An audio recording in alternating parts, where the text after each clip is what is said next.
నీకంటే పెద్ద వీరుడు కదా. ఆయన కూడా అదే మాట అంటుండు, నేను గ్రౌండ్ లెవెల్ నుంచి సొంతంగా ఎదిగి ఎమ్మెల్యే అయినా కేసీఆర్ సాటుకొచ్చి కేటీఆర్ ఎమ్మెల్యే అయిండు. ఇప్పుడు వాళ్ళ కొడుకు కూడా మైనంపల్లి సాటుకి ఎమ్మెల్యే మైనంపల్లి హనుమంతరావు కొడుకు కూడా స్వతహాగా ఎదిగిండా, మైనంపల్లి హనుమంతరావు నీడలో ఎదిగిండంటే మైనంపల్లి కొడుకు కాబట్టి ఎమ్మెల్యే. రేపు హనుమంతరావు కొడుకుని ఇంటర్వ్యూ తీసుకోండి, ఏమంటాడు అప్పుడు? స్వతహాగా నేను ఎదుగుతున్నంటాడా, లేకపోతే ఇంకా మా హనుమంతరావు గారి నీళ్ళలో బతున్నంటాడా? వాళ్ళ ఇంట్రెస్ట్ ఉంటది, కష్టం ఉంటది, బ్యాక్గ్రౌండ్ ఉంటది. ఒక్కసారి అవకాశాన్ని ఇప్పించడం కోసం అనేక సార్లు చెప్పాడు మా కేటీఆర్ గారు. ఒక్కసారి అవకాశం రావడం కోసం కేసీఆర్ గారి యొక్క నీడ గాని, కేసీఆర్ గారి యొక్క ఆ విధానం మాకు అవకాశం కోసం ఉపయోగపడుతుంది తప్ప మిగతా సమయంలో ప్రూవ్ చేసుకుంటే నిరూపితం. కరెక్టే, తెలంగాణలో ఎన్ని నియోజకవర్గాలు ఉన్నాయి, పోయి సిరిసిల్లకు పోయి కేకే మహేందర్ రెడ్డి కడుపు కొట్టి ఎమ్మెల్యే కావాల్సిన అవసరం ఏమొచ్చింది కేటీఆర్ కి? వేరే నియోజకవర్గాలు ఉన్నాయి కదా, ఎమ్మెల్యేలు ఇంట్లో వండుకునే ఎమ్మెల్యేలు ఉంటారు పని ఏం చేయకుండా, అక్కడ కొట్లాడొచ్చు కదా. సొంత నియోజకవర్గం, పార్టీ అవకాశం ఇచ్చింది, నాయకుడిని కడుపు కొట్టినట్టేనా? ఎందుకైతారు? మళ్ళీ ఏమి ఇచ్చారు? కేకే మహేందర్ రెడ్డి తర్వాత వెళ్ళిపోయినాడు. తర్వాత నువ్వు టికెట్ గుంజుకున్నాక వెళ్ళిపోయి తర్వాత వైఎస్ఆర్సీపీలోకి వెళ్ళిపోయినారు. తదనంతరం అట్నే ఉంటే ఇంకో రాజ్యసభ వచ్చినేమో, అట్నే ఉంటే ఎంపీ వచ్చినేమో. బ్రదర్, రాజకీయాల్లో ఒక అవకాశం పోగానే నీ యొక్క చాప్టర్ క్లోజ్ అయినట్టు కాదు, రాజకీయ భవిష్యత్తు మొత్తం కూడా ఆగమైనట్టు కాదు. ఇంకో అవకాశం ఎదురు చూడాల్సిన అవసరం ఉంది. ఎమ్మెల్యే పదవి ఒకటే లేదు కదా, అనేక పదవులు ఉన్నవి. కేకే మహేందర్ రెడ్డి గారు తొందరపడడం అనిపిస్తుంది, అందుకని ఇన్ని సంవత్సరాలు ఏం కాలేకపోయింది కదా కాంగ్రెస్. ఆ రోజు 2009లో కేసీఆర్ గారి నిర్ణయాన్ని ఆమోదిస్తూ నువ్వు ఉన్నట్టయితే పార్లమెంట్కి పంపించనేమో, అధికారంతో నిన్ను రాజ్యసభ పంపునేమో. సురేష్ రెడ్డి లాంటి వాళ్ళు పంపలేము నిజామాబాద్ నుంచి. కాబట్టి రాజకీయాల్లో ఆ రోజు కేకే మహేందర్ రెడ్డి తీసుకున్న నిర్ణయం తప్పు కాబట్టి వాళ్ళు ఇంతవరకు కూడా రిజల్ట్ రాలేదు. ఆ రోజు కేసీఆర్ తీసుకున్న నిర్ణయం రైట్ కాబట్టి ఒక ఐకానిక్ లీడర్ కేటీఆర్ గారిని ఈ రాష్ట్రానికి అందించని అంటావు నేను. ఒకవేళ ఆ రోజు కేసీఆర్ గారు కేటీఆర్ గారిని అందించకపోతే ఇలా అంత అద్భుతమైన లీడర్ దొరకపోయాడు కదా భవిష్యత్ తరాలకి. ఇలా వారు మాట్లాడే ఫ్లూయెన్స్ ఏదైతే ఇంగ్లీష్ కావచ్చు, ఉర్దూ కావచ్చు, హిందీ కావచ్చు, తెలుగు కావచ్చు, అదేవిధంగా రాష్ట్రంలో ఉన్నటువంటి ఐటీ పెట్టుబడుల విషయంలో కావచ్చు, అదేవిధంగా డెవలప్మెంట్ విషయాలు కావచ్చు, హైదరాబాద్ లో అనేక రకాల సంస్కరణలు పై స్ట్రాటజికల్ నారా డెవలప్మెంట్ ప్రోగ్రామ్ కావచ్చు, ఇటును అదేవిధంగా స్ట్రాటజికల్ రోడ్ డెవలప్మెంట్ ప్రోగ్రామ్ కావచ్చు, అదేవిధంగా ఎస్టీపీల నిర్మాణం కావచ్చు, అదేవిధంగా ఫ్లైఓవర్ల నిర్మాణం కావచ్చు, స్కైవే నిర్మాణం కావచ్చు, అండర్ బ్రిడ్జ్ల నిర్మాణం కావచ్చు, ఐటీ ఇండస్ట్రీలు కావచ్చు, ఎన్ని లక్షల కోట్ల పెట్టుబడులు వచ్చినవి. గతంలో 54,000 కోట్ల ఐటీ పెట్టుబడులు వస్తే ఈ రోజు 3 లక్షల కోట్లకు ఎగబాకింది ఐటీ పెట్టుబడుల. ఇలా ఐటీ పెట్టుబడులకు గమ్యస్థానం హైదరాబాద్ గా మారింది.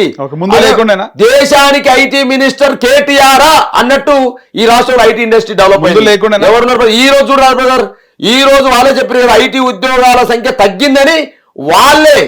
వాళ్ళే తమ నివేదికలలో బడ్జెట్ ప్రసంగాల్లో పొందుపరిచారు బ్రదర్. ఐటీకి ముందు లేకుండా హైదరాబాద్ లీడర్ ఉన్నప్పుడు, దూరదృష్టి ఉన్నప్పుడు, కేటీఆర్ చేయాలనే తపన ఉన్నప్పుడు, ఈ రాష్ట్రం కోసం మనం ఏదైనా చేయాలని తపన ఉన్నప్పుడు ఆ ప్రయత్నం చేసే నాయకుడు ఎవరుతున్నారో వాళ్ళ చిత్తశుద్ధి ఉన్నప్పుడు డెవలప్మెంట్ వస్తుంది బ్రదర్. కాంగ్రెస్ వాళ్ళకి ఉందా బ్రదర్? సీతారాబాబు మంచి లీడరే కావచ్చు, నేను కాదనను, కానీ కాంగ్రెస్ వాళ్ళకి ఏమైనా చిత్తశుద్ధి కనపడుతుందా బ్రదర్? ఈ రాష్ట్రంలో ఐటీని ఏం చేయాలి, అడ్మినిస్ట్రేటివ్ ఏం చేయాలి, చెత్త తీసలేరు బ్రదర్. నేను అంటాను హైదరాబాద్ లో చెత్త కూడా తీయట్లేరు.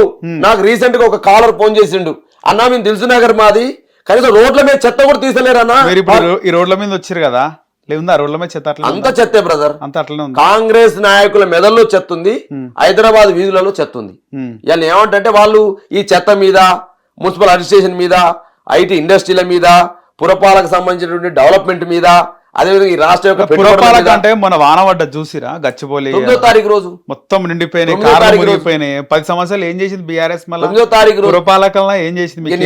30 నెలలైనా నరేష్ లాంటి వాళ్ళకు బీఆర్ఎస్ ఏం చేసింది కనపడుతుంది అంటే బీఆర్ఎస్ చేసిందే కనపడుతుంది మీకు. ఇక అదే 30 నెలలు ఏం చేయలేరు. ఇక అంతకుముందు 10 సంవత్సరాలు ఉన్నారు కదా, 30 నెలల్లో వీళ్ళు చేయాల్సింది ఏం చేయాలి? ఈ 30 నెలల్లో కాంగ్రెస్ మురుగును తీసే పరిస్థితి లేదు సార్. వీళ్ళు మోడీలలో పేరుకపోయిన మురుగును తీసే పరిస్థితి లేదు. రీసెంట్ గా మా బోడుపల్లి మన ఫిర్జాద్ కూడా సంబంధించినటువంటి మేయర్ ఒక ట్విట్ పెట్టారు. ఏది వాటర్ పోవడం, మురుగునీరు పోవడం కోసం ఒక బారికేడ్ ఉంటుంది ఇనుపది, దాన్ని తీస్తే వాళ్ళ పారిశుద్ధ కార్మికులు చెప్పి తీసేస్తారు. దాని దగ్గరికి అందరు మున్సిపల్ కమిషనర్లు అందరూ ఒక 20 మంది పోయి చూస్తారు. ఫోటో మీరు నిన్న ఫోటో చూడండి సోషల్ మీడియాలో. నేనేమంటే వీళ్ళకు ఎవరితో పని చేయించాలి, ఎట్లా పని చేయించాలి అనే ఆలోచన విధానం లేదు. అందుకని ముఖ్యమంత్రి గారు ఏమంటారు, అంతకుముందు ఆదేశించారు, వర్షాలు వస్తున్నాయి మీరు అందరూ బాగా పనిచేయాలంటే 9వ తారీఖు నాడు జరిగిన సంఘటన చూసి తర్వాత ప్రెస్ మీట్లు ఏం చెప్తున్నాడు, అధికారులు ఎవరు నా మాట వింటలేరు అంటున్నారు. ముఖ్యమంత్రి మాట అధికారం లేకపోతే, ముఖ్యమంత్రి ఆదేశిస్తే పని చేయకపోతే ఈ ముఖ్యమంత్రి ఉన్నా ఒకటే లేకున్నా ఒకటే కదా. నేనేమంటే అధికారులను పనిచేయాల్సిన బాధ్యత నీది, సమీక్షలు చేయాల్సిన బాధ్యత నీది, హైదరాబాద్ నీటిగా ఉంచాల్సిన బాధ్యత నీది. ఏముందో బెదిరియాల హోంశాఖ మంత్రి లేడు ఈ రాష్ట్రానికి, దానికి ముఖ్యమంత్రి విద్యాశాఖ మంత్రి లేడు ఈ రాష్ట్రానికి, ముఖ్యమంత్రి ఉన్నాడు. విద్యాశాఖ పరిస్థితి చూస్తున్నాం మనం. ఈ రాష్ట్రంలో గురుకుల పాఠశాల పరిస్థితి ఏంది? ఈ రాష్ట్రంలో గురుకుల పాఠశాల సుమారు 150 మంది విద్యార్థులు చనిపోయినారు, దాని మీద సమీక్ష లేదు. పట్టపగలే కరీంనగర్ లో ఒక జూలర్ చేపలకు దొరబడి కాల్పు జరిగిన పరిస్థితి, వాళ్ళ మీద ఏమైనా సమీక్ష వచ్చిందా? వాళ్ళ మీద ఏమైనా యాక్షన్ తీసుకున్నారా? పట్టపగలే కోర్టులో ఏటీఎంలో దోపిడీ జరిగింది, పట్టపగలే కుషాగులో రియల్ ఎస్టేట్ మర్డర్ జరిగింది. మరి హోంశాఖ ఏం చేస్తున్నాడు? హోంశాఖ గాడిద పనులు తవ్వుతున్నాడు కదా. హోంశాఖ మంత్రి ఉన్న ముఖ్యమంత్రి ఏమంటే గాడిద పనులు తవ్వుతున్నావు. ఏం చేస్తున్నాడు సార్? పట్టపగలే అడ్వకేట్లను చంపిన రోడ్ల మీద. బ్రదర్ నేనేమంటే గొడవలు పట్టుకుని ఉరికిరు. 1-2 సంఘటనలు చూసి బీఆర్ఎస్ పార్టీని బదనాం చేయాలనే ప్రయత్నం గతంలో జరిగింది. ఏమంటారు కదా, ఏమను కొన్ననాలిక మంది ఉన్ననాలిక ఉడిపోయినట్టు ఇవాళ ప్రజలు చూస్తా ఉన్నారు. ఇవాళ రేవంత్ రెడ్డి సర్కార్ 30 నెలలుగా ఏం చేస్తుంది? 9.5 సంవత్సరాల కాలంలో 2034 వరకు రేవంత్ రెడ్డి ముఖ్యమంత్రిగా ఉంటాడని చెప్పి ఆయన చెప్పుకోవచ్చు సార్. చాలా స్ట్రాంగ్ గా కలలు కనండి. కలలు ఎట్లా అంటారు? ఆయన చెప్పిన నిజమైందిగా. ఆయన లోక్సభ ఎన్నికల్లో బీఆర్ఎస్ కు 1 సీట్ రాదన్నాడు, 1 సీట్ రాలే. జూబ్లీస్ లో గెలుస్తారు అన్నారు, గెలిచిరు. కంటోన్మెంట్ లో గెలిచిరు. ఆయన చెప్పిన అవుతున్నాయి. అట్నే కళ్ళగనమను 2029 వరకు కళ్ళగనమను, 2034 కళ్ళు గనమని చెప్తున్నా కదా. కళ్ళు గనమని చెప్పండి. కళ్ళు కంటే పదవులు ఉండవు సార్. కళ్ళు కంటే పదవులు ఉండవు. కళ్ళు కనే విధంగా నువ్వు పనులు చేయాలంటున్నాను. ఇవాళ నీ పనులలో ఏం జరుగుతా ఉంది? ఇవాళ 6 గ్యారంటీలు చెప్పావు, 100 రోజులలో పూర్తి చేస్తామని. ఎప్పుడు ఇస్తావు? 30 నెలలు అయిపోయింది కదా. 30 నెలలు అయిపోయింది కదా. కేసీఆర్ మొత్తం అప్పుల కుప్ప చేసిపోయింది రాష్ట్రాన్ని అంటారు. 30 నెలలుగా 3,19,000 కోట్లు అప్పు చేసినావు. ఏం చేసినావు చెప్పు? మేము అప్పు చేసాం అంటున్నావు కదా.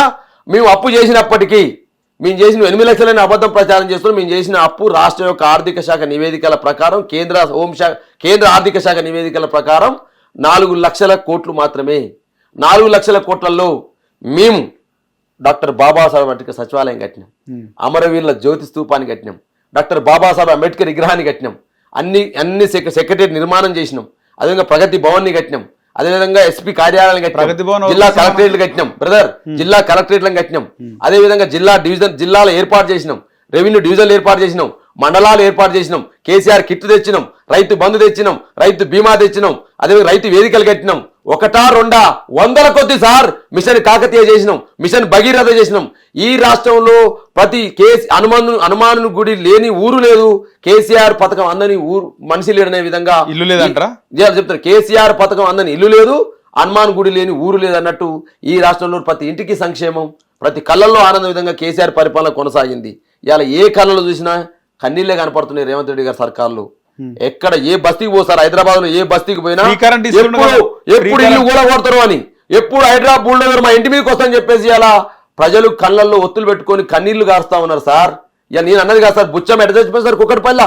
కుక్కటిపల్లిలో బుచ్చమ్మ గుండె ఆగి చచ్చిపోయింది సార్, నా ఇల్లు కూడా కొడతానేమని. వేదశ్రీ అనే అమ్మాయి, అయ్యో అంకుల్ నా పుస్తకాలు ఉన్నాయి, ఆ పుస్తకాలను బయట తీసుకొచ్చుకుంటా, నేను చదువుకునే ఈ పుస్తకాలే కనీసం పుస్తకాలు తెచ్చుకున్నాక నా ఇల్లు కూడా కొట్టకని బతిమిలాడితే కూడా చిన్న పాప సార్, చిన్నారి 3 కూడా లేని పాప కూడా బతిలాడుకుంటే కనికరం లేని ఈ హిట్లర్ గుండె ఉన్నటువంటి రేవంత్ రెడ్డి, హిట్లరే నాకు ఆదర్శం అని చెప్తున్నటువంటి రేవంత్ రెడ్డి చేస్తున్నటువంటి హైడ్రా ఏదైతే బుల్డోజర్ ఉందో, ఇలా చిన్నపిల్లల యొక్క మనసును కూడా దోసుకోలేకపోయింది సార్. చిన్నపిల్లల యొక్క మనసును కూడా చూరవలేకపోయింది. వీళ్ళు సార్ మాట్లాడేది, వీళ్ళకు పాలకుడికి కనికరం ఉండాలా సార్, పాలకుడికి ప్రేమ ఉండాలా సార్, పాలకుడి ప్రజల పట్ల ఆలోచన విధానం ఉండాలా సార్, పేద ప్రజల పట్ల కన్సర్న్ ఉండాలా సార్. ఈ పాలకుడికి పేదల పట్ల లేదు, చిన్నారుల పట్ల లేదు, ముసలమ్మల పట్ల లేదు, రైతుల పట్ల లేదు, విద్యార్థుల పట్ల లేదు. ఈ పాలకుడి కన్నంతా రియల్ ఎస్టేట్ వైపు ఉంది, ఈ పాలకుడి కన్నంతా హిల్ట్ భూముల పైన ఉంది, ఈ పాలకుడి కన్నంతా గ్రీన్ ఫీల్డ్ హైవే పైన ఉంది, ఈ పాలకుడి కన్నంతా పోర్ట్ సిటీ పైన ఉంది, ఈ పాలకుడి కన్నంతా వాళ్ళ యొక్క 4 బ్రదర్స్ పైన ఉంది.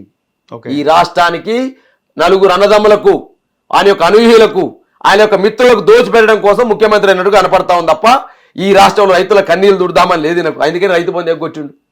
ఇలా నిరుద్యోగుల యొక్క కన్నీళ్లు దుర్దామని లేదు, నిరుద్యోగ భత్తి ఇవ్వట్లేదు. 1 లక్ష సంవత్సర కాలంలో నిరుద్యోగ భృతి 4,000 ఇస్తామన్నావు కదా, ఇచ్చినావా? గతంలో కేసీఆర్ కూడా ఇస్తాను 2018 ఎన్నికల్లో.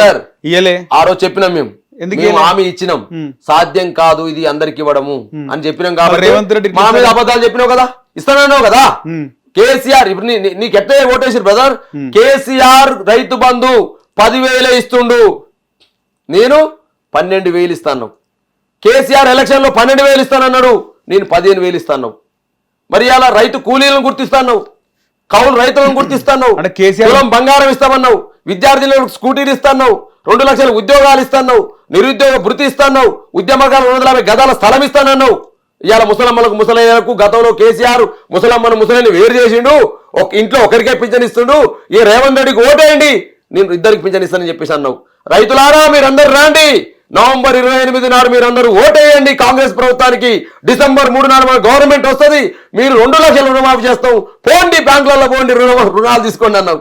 సార్ వాళ్ళకి చెప్తా ఉన్నా సార్, 30 నెలలు అయింది, 850 రోజులు గడిచింది నీ ప్రభుత్వం వచ్చి, ఇంతవరకు రుణమాఫీ అచ్చంగా చేయలేవు, రైతు బంధు ఎగ్గొట్టే పరిస్థితి, ముసలాలను పింఛను పెంచలేవు, ఉద్యమకాల 250 గదాల స్థలం ఇవ్వలేవు, నిరుద్యోగ భృతి ఇవ్వలేవు, 2 లక్షల ఉద్యోగాలు నింపుతాను 2 లక్షల ఉద్యోగాలు నింపలేవు, కౌలు రైతులను గుర్తించలేవు, రైతు కూలీలను గుర్తించలేవు, మహిళలకు 25,000 ఇవ్వలేవు, తులం బంగారం వేయలేవు.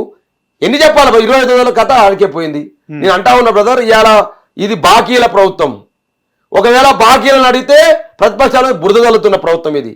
బురద మాటలు, వెకిలి మాటలు, చిల్లర మాటలు మాట్లాడే ఒక గుంపును తయారు చేసి రోజు గాంధీ భవన్ ప్రెస్ మీట్ పెట్టి ఎవరు మాట్లాడతలేరుగా పెద్దగా. రేవంత్ రెడ్డిని కౌంటర్ చేస్తే వేరే ఎవరు పెద్దగా మాట్లాడతలేరు కదా. రేవంత్ రెడ్డికి ప్రజలే మాట్లాడుతుంది, నేను ఏం చేయాలి? బీఆర్ఎస్ పార్టీ ప్రతిపక్షం అయిపోయింది, ఇవాళ ప్రజలే ప్రతిపక్షం అయ్యారు. ఇవాళ బీఆర్ఎస్ పార్టీతో పాటుగా ప్రజలే ప్రతిపక్షమై రేవంత్ రెడ్డి యొక్క సర్కార్ని గద్దెదించుకొని ప్రజలే మాట్లాడుతూ ఉన్నారు. ఇవాళ పండు ముసలి నుంచి పసి పిల్లవాడి వరకు ప్రతిపక్షమై బీఆర్ఎస్ పక్షాన ఉంటూ రేవంత్ రెడ్డి యొక్క అరాచకాలను ఎదురిస్తా ఉన్నారు బ్రదర్.